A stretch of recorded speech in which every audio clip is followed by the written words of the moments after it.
अगर हमें electronic data मिल जाए, हम साबित कर देंगे कि हिंदुस्तान का प्रधानमंत्री चोरी करके प्रधानमंत्री बना है।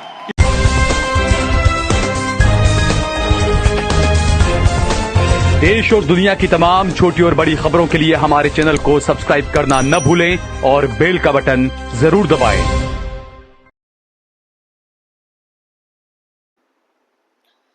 नमस्कार दोस्तों, स्वागत है आपका देश लाइव में और आपके साथ मैं हूं आशिमा त्यागी। दोस्तों, जरा सोचिए कि जिस संस्थान को भारत का लोकतांत्रिक पहरेदार कहा जाता है, यानी चुनाव आयोग, उसी के कामकाज पर आज देश भर में गंभीर सवाल उठ रहे हैं, बेहद गंभीर।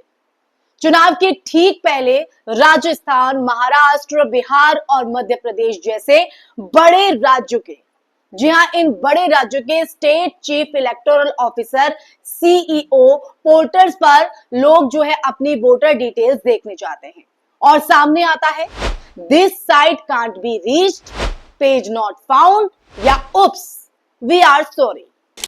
ये कोई मामूली तकनीकी गड़बड़ी नहीं लगती है दोस्तों, बल्कि ऐसा वक्त है जब हर वोटर को अपनी डिटेल्स चेक करनी चाहिए, जांचनी चाहिए, परखनी चाहिए, लेकिन अचानक ये रास्ता ही बंद कर दिया गया।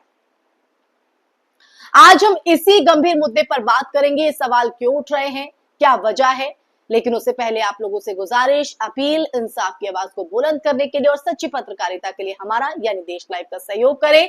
साथ ही डिस्क्रिप्शन में दिए गए लिंक को ओपन कर ज्वाइन बटन दबाकर आप हमसे सीधा जुड़ सकते हैं दोस्तों। तो दोस्तों, आज हम जिस गंभीर विषय पर बात करने जा रहे हैं वो बेहद अहम हो जाता है। सोशल मीडिया पर इन राज्यों के पोर्टल्स के स्क्रीनशॉट्स जो हैं वो वायरल हो रहे हैं, जो मैंने शुरुआत में किया, यानी राजस्थान, महाराष्ट्र में पूरा जो साइट लोड है वो नहीं हो रहा है। बिहार का पेज सीधा एरर दे रहा है और बात की जाए तो यहाँ के पोर्टल पर माफी मांगने वाला मैसेज आ रहा है। ये सब तब हुआ जब कांग्रेस नेता राहुल गांधी ने अपनी प्रेस कॉन्फ्रेंस में चुनावी डेटा में गड़बड़ियों और संभावित धांधली के सबूत दिखाए। तो ये स्थिति तो वही होगी कि दौड़ा दौड़ा भागा भागा सा जो राहुल गांधी ने कहीं ना कहीं चुनाव आयोग की जो स्थिति है वो इस वक्त यही करती है। और शुरुआत में वीडियो के जो मैंने जिक्र किया है कि ये जो 3 मैसेजेस हैं वो यहाँ पर दिख रहे हैं, वो कहीं ना कहीं इस बात की तस्दीक भी करते हैं दोस्तों। तो जो चुनाव आयोग का पोर्टल्स है उसमें ये मैसेजेस आ रहे हैं। ये सब तब जब कांग्रेस नेता राहुल गांधी ने अपनी प्रेस कॉन्फ्रेंस की, उसमें तमाम सच्चाई को सामने रखा, सवाल पूछा गया, हालांकि चुनाव आयोग ने उन्हें ही संदेह की नजर में रखा और उनसे एफिडेविट मांगा गया। लेकिन इन डेटा में गड़बड़ियों और संभावित धांधली के सबूत जिस तरह से राहुल गांधी ने दिखाए हैं, उन्होंने स्लाइड बाय स्लाइड बताया कि किस तरह वोटर लिस्ट से लाखों नाम गायब हुए। कई जगह एक ही घर में रहने वालों के नाम पर अलग अलग बूथ पर जो है वो डाल दिए गए और मतदाताओं को पता भी नहीं चला इस बात की भनक ही नहीं लगी।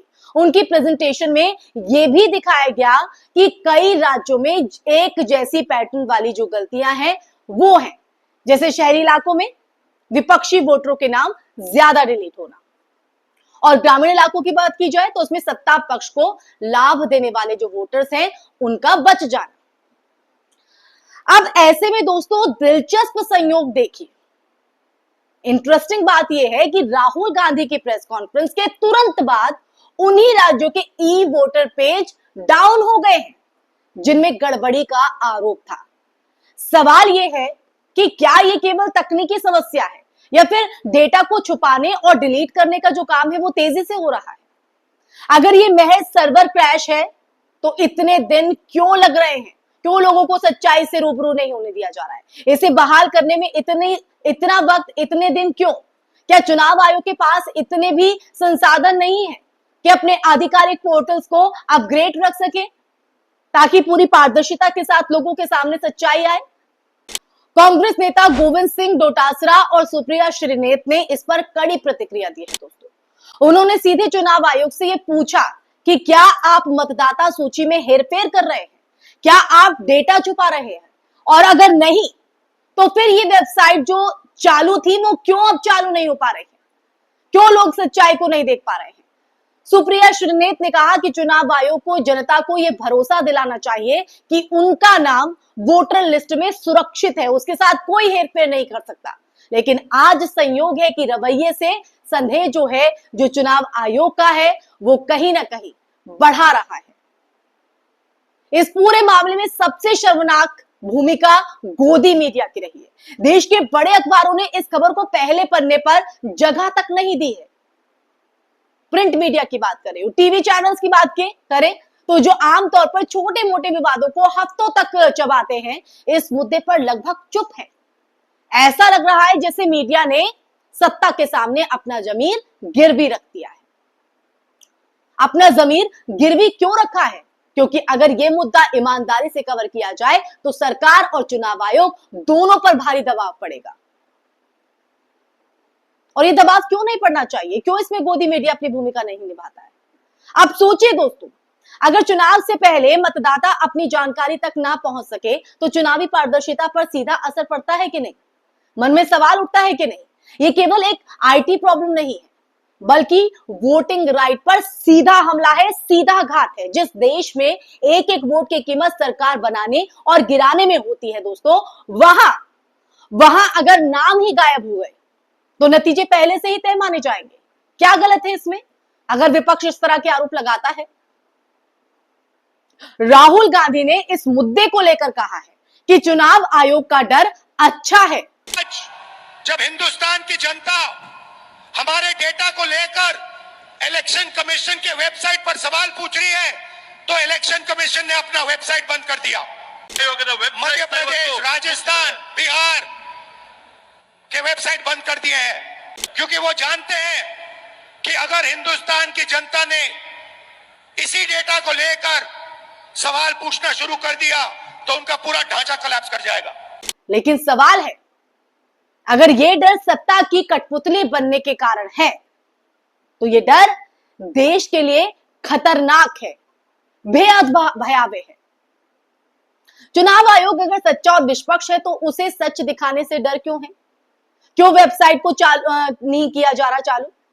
डेटा को अगर पारदर्शी करने की कोशिश यहां पर की जाए तो आखिर क्या गलत है इसमें? पारदर्शी कीजिए आप और जनता को आश्वस्त कीजिए। ये चुनाव आयोग का काम है कि उनका जो नाम है वोटर लिस्ट में मौजूद है, उसके साथ कोई छेड़छाड़ नहीं हुई है। और ये भी याद रखना चाहिए कि 2019 के लोकसभा चुनाव में भी कई राज्यों में बड़े पैमाने पर नाम गायब होने की शिकायतें आई थी। उस वक्त आंध्र प्रदेश और तेलंगाना में लाखों वोटर लिस्ट से गायब हो गए थे। चुनाव आयोग ने तब भी सफाई दी थी कि यह महज डेटा अपडेट की प्रक्रिया है। लेकिन सवाल यही है दोस्तों कि क्या लोकतंत्र में डेटा अपडेट का मतलब लोगों के वोट का अधिकार छीन लेना है क्या? ये देश लाइव पूछता है चुनाव आयोग से, उन सत्ताधारियों से, उन तमाम मानसिकता वाले लोगों से जो देश के नागरिकों के साथ धोखा कर रहे हैं। अगर चुनाव आयोग को अपनी साख बचानी है तो उसे तुरंत इन पोर्टल्स को बहाल करना होगा ताकि लोग सच से सामना कर सके। एक पब्लिक रिपोर्ट जारी करनी होगी कि किन कारणों से ये समस्या हुई, ये परेशानी हुई और कितने समय तक जो वेबसाइट है वो डाउन रही। इसको स्पष्ट करना होगा चुनाव आयोग को और इसका चुनावी प्रक्रिया पर क्या असर पड़ा ये भी कहीं ना कहीं बताना होगा। अगर ये जानबूझकर किया गया है तो ये संविधान के साथ सबसे बड़ा धोखा है, सबसे बड़ा धोखा।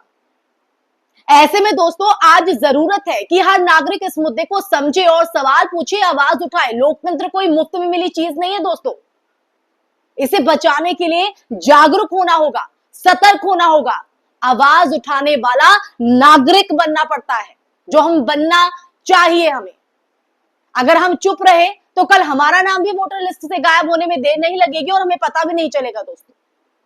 तो आप तय कीजिए कि क्या आप अपने इस हक से वंचित रहना चाहते हैं कि आपका लिस्ट से नाम गायब हो जाए। ये सिर्फ आज का मुद्दा नहीं है दोस्तों, ये आने वाली पीढ़ियों के लोकतांत्रिक भविष्य का भी सवाल है और यही वजह है कि देश लाइव आपसे चर्चा कर रहा है इसे खुले में। इसलिए अब समय है कि हम चुप रहने के बजाय जवाब मांगे और ये सुनिश्चित करें कि चुनाव केवल नाम के लिए नहीं बल्कि सच में जनता की इच्छा का प्रतिबिंब हो।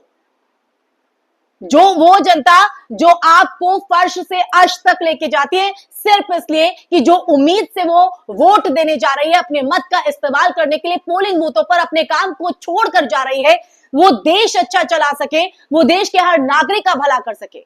लेकिन यहां तो वोटर लिस्ट से ही नागरिकों के, मतदाताओं के नाम गायब किए जा रहे हैं जो कि जेन्युइन है। अब ऐसे में चुनाव आयोग ये तय करे कि जो पारदर्शिता, जो सच्चाई जनता के सामने आनी चाहिए, वो उसे कैसे लाएगा, क्योंकि वेबसाइट को तो बंद कर दिया गया है। तो देश लाइव की आज की इस चर्चा में फिलहाल के लिए बस इतना ही, लेकिन ये चर्चा अगर आपको पसंद आई हो, आप मेरी बात से इत्तेफाक रखते हैं, सहमत हैं, असहमत है, राहुल गांधी ने जिस तरह से प्रेजेंटेशन दी है, प्रेस प्रेजेंटेशन को आप किस तरह से देखते हैं, आपके जहन में क्या जो है तमाम चीजें चल रही हैं, आप इस बारे में क्या सोचते हैं, देश हित के लिए आप क्या करना चाहते हैं, ये कमेंट बॉक्स में कमेंट करके जरूर बताइएगा दोस्तों, क्योंकि देश हित के लिए देश लाइव तो मुद्दे उठा रहा है, सच आपके सामने ला रहा है बकायदा, एक हर आंकड़े, हर एक तथ्य के साथ। अब आप तय कीजिए, बारी आपकी है, आवाज उठानी है या आवाज दबानी है, क्योंकि आने वाली पीढ़ियों तक इसका प्रभाव पड़ेगा दोस्तों। इसी के साथ मुझे दीजिए इजाजत, फिर हाजिर होंगे एक नए विषय के साथ। हमारे चैनल देश लाइव को सब्सक्राइब कीजिएगा। नमस्कार।